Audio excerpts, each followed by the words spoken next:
सुप्रभात मेरे प्रिय विद्यार्थियों। ऑनलाइन क्लासेज में स्टडी पॉइंट इंटर कॉलेज की आप सभी का एक बार पुनः हार्दिक अभिनंदन है।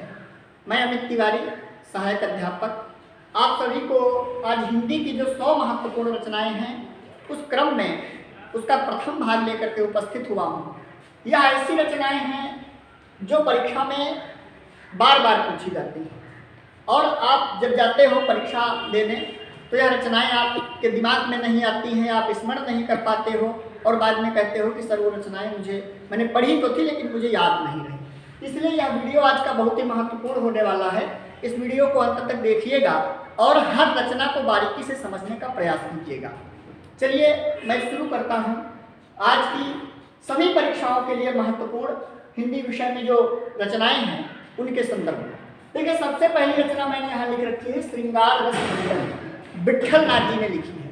विट्ठल नाथ जी, इनके पुत्र ये वल्लभाचार्य के पुत्र थे। वल्लभाचार्य जी को कुर्तिमार का संस्थापक कहा जाता है और वल्लभाचार्य ने अणुभाष्य की रचना की थी और ये विट्ठल नाथ थे और इन्हीं के पुत्र गोस्वामी गोकुलनाथ, उनकी भी 2 महत्वपूर्ण रचनाएं हैं, उनको आपको याद रखना है, लिख लेना अलग से। 84 वैष्णवन की वार्ता और 252 वैष्णवन की वार्ता।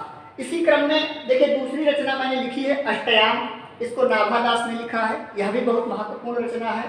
चंद छंद वर्णन की महिमा कई बार पूछी गई है बच्चों, कवि गंग की है। गोरा बादल की कथा कवि जटमल करता है। भाषा योग वशिष्ठ, यह परीक्षा में बहुत बार पूछी गई है। यह राम प्रसाद निरंजनी जी की। कभी कभी इससे एक प्रश्न और आता है कि हिंदी खड़ी बोली की प्रथम रचना तो भाषा योग वशिष्ठ ही मानी जाती है, या परिनिष्ठित हिंदी की प्रथम रचना तो राम प्रसाद निरंजनी करते भाषा योग वशिष्ठ ही है।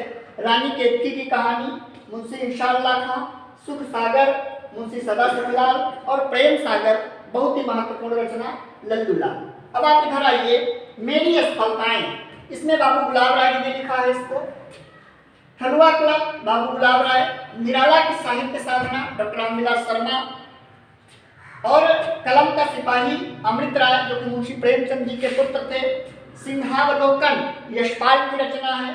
गुनाहों का देवता सुप्रसिद्ध उपन्यास है धर्मवीर भारती जी का। सूरज का 7वां घोड़ा, यह भी उपन्यास है धर्मवीर भारती जी का। अंधायु धर्मवीर भारती जी का गीत नाट्य है जो 6 खंडों में विभाजित है। और सिंदूर की होली लक्ष्मी नारायण मिश्र जी का नाटक है।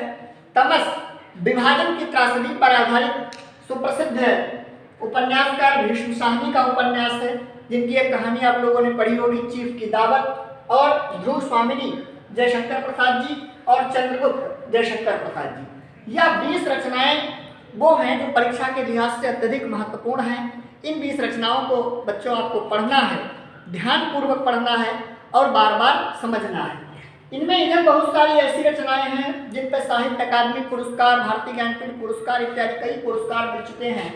जैसे हम बात करते हैं गुनाहों का देवता हुआ, या तमस उपन्यास की बात करते हैं, चंद्रगुप्त जयशंकर प्रसाद जी ने लिखा। ध्रुव स्वामिनी एक स्कंदगुप्त नाटक भी इनका है, वह भी महत्वपूर्ण है।